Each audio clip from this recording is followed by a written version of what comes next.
Chapter 22.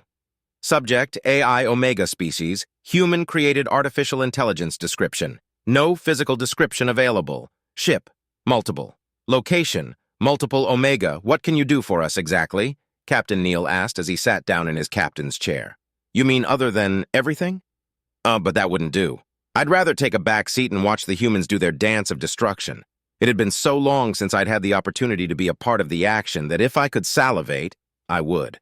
The last time had been 4 years ago in the Gaunt's Clinat Grim beacon system. Weapons would be fun, but realistically my reaction time would be best put to use on movement and evasion. I can take navigation. Use your TAC map to let me know which direction you want to be in and which way you want to travel, and I'll make it so, Captain Neal. He looked around for my hologram. When he couldn't find it, he directed his next inquiry to the speaker I had used. Does that count FTL as well? Indeed. Excellent, he said. I positioned ourselves to be facing the indicated real space entry point of the enemy. I watched as the guns charged and began to seek firing solutions. I could tell that the crew was stressed. Heart rates and perspiration had increased across the board. Captain Neal was calmer than I thought he would be. His file indicated that he spent more time in combat simulators than was necessary for the qualifications he sought. That's not necessarily uncommon amongst those who want to be a captain, but he had seemed to spend nearly every waking hour at it. Good scores, too. He was a waste as a scout on a frigate, like a diamond on a nickel-cadmium ring. 20 seconds until the ETA. Well, time to find out if all of that time on the Sims would help in reality. Once we launch our first salvo, try to figure out where we would be the most useful, Neal said to me. Roger. 10, 9, 8, 7, 6, 5, 4, 3, 2, 1. Everyone was holding their breath. The enemy was late to their surprise party. ETAs are always wrong, but everyone knows that it just means we've got a few extra seconds of tension before we enter the dance of death. Said tension was palpable. I personally didn't feel the same tension. Even if I'm terminated, I'll live on. I was even live syncing my experiences to a memory fragment stored aboard a nearby monitoring station and had contacted another me to inform them of this. I would retrieve it afterwards, in one form or another. Dying might be interesting after all. Dying wasn't exactly likely on a human vessel, but the USS Armstrong was more suited to exploration and espionage than combat. Many of the gun turrets had been replaced with scanners, and most of those scanners would not give us any sort of edge in the fight to come. "Get a firing solution on the warp jammers now!" yelled the captain as the enemy entered real space with a flash of radiation. In the time it took for the guns to get their firing solutions, I had already analyzed the enemy fleet. 578 total enemy vessels, 37 battleships, 114 cruisers, 149 destroyers, 163 frigates, and 115 warp disruptor ships. Their formation was scattered, seemingly chaotic, but there was a certain sense to it. The battleships and cruisers were positioned in such a way that they could move between a round and a warp disruptor quickly. The warp disruptors were in the center of the mass of ships. The frigates and destroyers were on the outer portions, ready to charge into a fray. Firing. I watched the guns trigger their firing sequence. The spinning rounds were abruptly ejected from both MAC cannons, seeking a ship's hull to tear through. The target had been a warp destroyer, but a battleship had moved to intercede. The rounds had torn through its shields but hadn't hit anything vital. The battleship was limping, but still very much in the fight. The rounds from other ships had better results. 117 total killed. 42 warp disruptors, 8 battleships, 32 cruisers, 16 destroyers, and 19 frigates had been disabled or destroyed. The enemy began firing back at us, and the destroyers and frigates began to close with us. They were trying to get close, probably kamikaze runs. "Captain, we should prioritize the ships nearest to us and let the heavy guns work their way through to the warp disruptors," I said to Captain Neal. "Agreed. Maintain evasive maneuvers and keep their hulls away from ours, Omega." I fired the engines and thrusters to life and we began to move. At first I started dodging MAC rounds and trying to keep us pointed at the enemy so that we could fire on them. I quickly realized that there were far too many of the rounds to dodge and our shields began to drop. I then began more extensive evasive maneuvers to try to give our shields the chance to recover. Our gunners let fly the sabot rounds and missiles as I pirouetted the ship. The dance was only in its first stages, but we were going to be the star of the show. The enemy couldn't keep step, and I laughed to myself as they fell one after another. 8 kills. I was enjoying myself so much that I had lost track of the rest of the battle, which was a mistake. Our shields popped and our port engine was dead. It had been a MAC round. I traced the trajectory to an enemy battleship. It hadn't even been firing at us, the probability of that occurrence. But no, I had to focus. Our mobility is limited now. I quickly created a subroutine to monitor our sensors to prevent a surprise like this again. Port engine is down, irreparable. I'll do what I can with what we've got, Captain, I reported. Port engine room sealed off. We're not losing any more Atmo, Lieutenant Lee said. 1 casualty, KIA. Roger. Omega, focus on evasion. We cannot take any more hits until our shields are back. Don't worry about firing solutions. We can't shoot if we're DIS, Neil said with a serene sort of calm. I moved us away from the enemy, firing thrusters to avoid incoming Ordo. Human shields are powerful, but they take time to come back online. A missile exploded into flak next to us, but I had sent us into a spin that allowed the shrapnel to move harmlessly across the hull plating. Barely even dented it. 2 frigates and a destroyer were tailing us, firing everything they had. Our MACs began to charge again, and Captain Neil sent me the command to do a 180-degree turn. I blasted our thrusters to spin us around. I overrode the safety parameters to do so, but nobody will mind. Those parameters were written to account for human reaction time. We spun around and our MACs fired a volley that split the destroyer bow to stern. I fired our keel thrusters to avoid the rounds that the frigates had sent our way as we sent some HE missiles their way. The missiles were ineffective, but I had gotten us close enough for our chain guns to tear through one of the frigates. The remaining frigate began to close, ramming speed, but I backed off quickly. I had to be careful because the thrusters were beginning to overheat. The blast from the MAC had damaged some of the cooling systems, but engineering was working on a fix.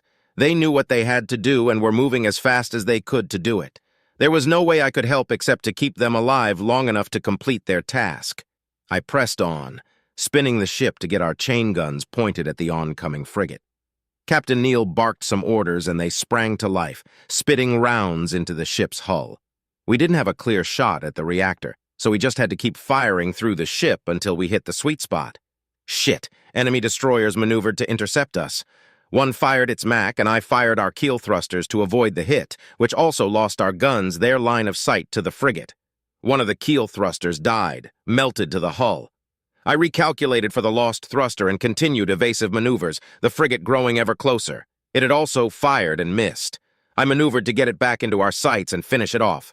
"I want the MACs charged!" Captain Neil shouted. "Nearly there, sir," LTGG Flowers responded. "Yes. Once we finished the frigate, we'd be able to fire at one of the destroyers." I'm glad he was paying attention. They were still a ways off, which is perfect because after each successive shot, the MACs take longer to charge. By the time the second enemy destroyer got close enough to make us worry, we'd be able to fire another shot. The frigate erupted with a spout of radiation, indicating that we had destroyed its reactor. I quickly fired the deck thrusters and spun us towards the nearest destroyer. Once we were pointed in the right direction, our MACs fired. The first round decimated its shield and sank halfway into the ship proper. The second made it all the way to the reactor core. 12 kills. Our shields had finished their reboot cycle and were coming back online. I kept us just outside of the firing solution of the second destroyer as our MACs charged again. Thankfully, it was charging straight for us. If it had stopped, it would have enough maneuverability to hit us with a MAC. Fools. I watched with glee as the firing cycle began on our cannons. An interruption. Subroutine 261. A 46-9687 had pinged. This triggered an immediate boost to my processing power. Everything seemed to be moving in slow motion as I began to calculate faster than any human ever could. I have a deep disdain for this particular processing mode. Everything is slow and it's hard on the hardware. If the bridge technician were paying attention, they would see a massive surge in the temperature and power draw of our servers. Actually, they had the screen up. They would probably see it in about 1.78 seconds. An eternity to me in this state, though. I checked our reading of the TAC map. We had moved closer to the remaining warp disruptors. There were only 10 remaining, but the battleships and cruisers were acting as a barricade, providing them with cover. 19. Battleships. 58 cruisers, 87 destroyers, 99 frigates, and 10 warp disruptor ships remained. 273 ships left. We'd killed over half their forces. I checked to see what triggered the subroutine. An incoming round, MAC, from a battleship. Trajectory indicates that it was aimed directly at us and is on course to penetrate our reactor. The rounds from our MAC seemed to crawl from their tubes as I calculated any possible way to avoid the incoming round. Our shields were still spooling up and were sitting at 37% capacity. Not enough to stop this amount of kinetic energy. No matter how I calculated it, we wouldn't be able to avoid the round, even if I burned out thrusters. I decided on the optimal evasive maneuver. It would still probably be a kill shot, but by taking it near the faster-than-light drive, we'd avoid immediate death. If the round failed to destroy the systems controlling the FTLD, we'd survive. No matter what, we wouldn't be able to warp. But if we lived, we could solve that problem later. I checked the crew locations. 3 would die immediately upon impact. 4 more might survive based on their reaction time. I fired the thrusters needed to reposition us to avoid the shot to the reactor and activated the PA. Brace for impact. Everyone immediately grabbed onto the nearest bolted-down object. I triggered the doors to the areas that would be exposed to vacuum and watched them move in slow motion. I had to think of contingencies. What should we do?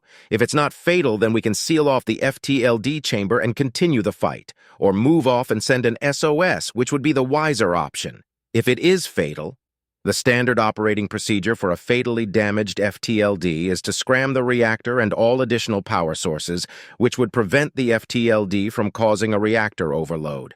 But if we do that, we're dead anyway. We could spend our last few minutes fighting before we were ripped apart by our reactor detonating. Or we could cause the FTLD itself to overload. We would want to be nearby as many of the enemy as we could. Like, for instance, I wished I had teeth to grit together as I watched the round slowly tear through our ship. The shields tried their best, but caved under the brute force of the kinetic energy. Next was the hull, which parted like paper. Then a storage bay, empty, thankfully. Then the FTLD chamber. I watched as it disintegrated 2 engineers before ripping through the pipes and cables that kept the drive stable.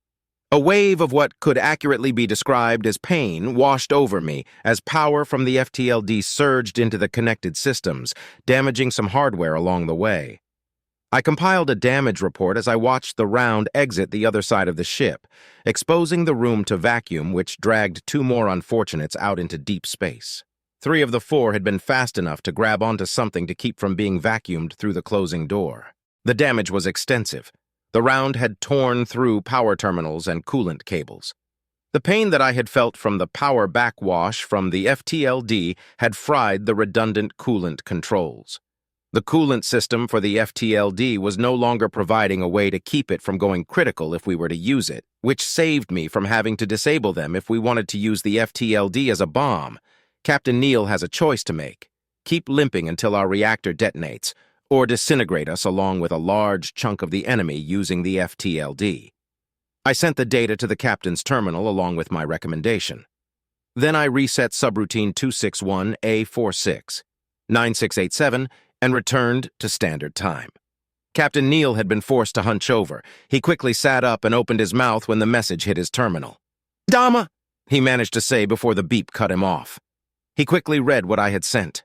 I watched his jaw muscles clench as he realized what our fate would be. Gritting his teeth, a nurtured reaction to emotionally shocking developments, to keep from crying out or to prevent the tear ducts from involuntarily activating. Who knows for sure? But at this moment, I understood the why. There were many reasons.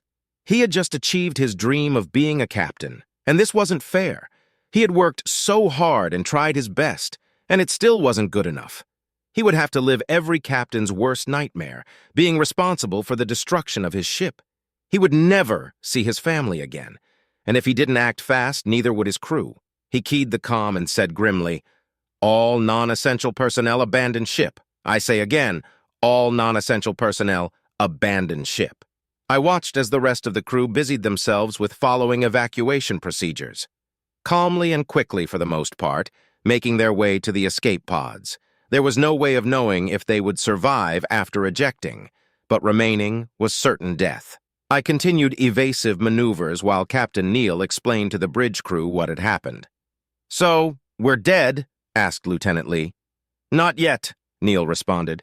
"Our FTLD is going to go critical in less than 10 minutes unless we cut power, which isn't an option. And the only other thing we can do about it is speed it up," sighed LTJG Flowers.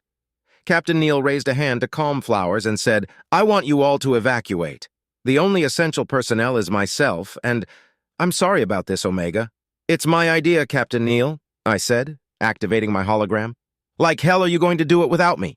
Lee gave me a perplexed look and asked, "Do what?" Flowers appeared to grow concerned, and all he could say was, "No." Neal looked at his bridge crew and said, "I'm going to take what's left of this ship and ram it down the enemy's throat. The goal is to take out the rest of the warp destroyers. This is my last order to you. Get to the escape pods."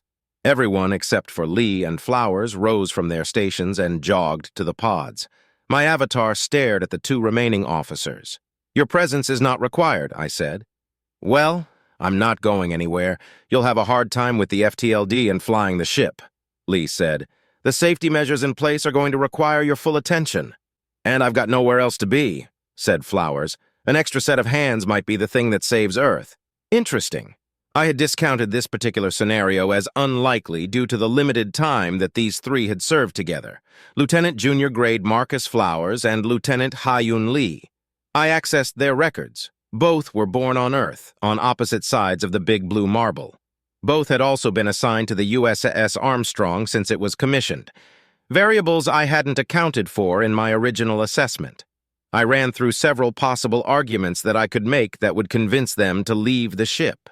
None matched their psych profiles. Stubborn.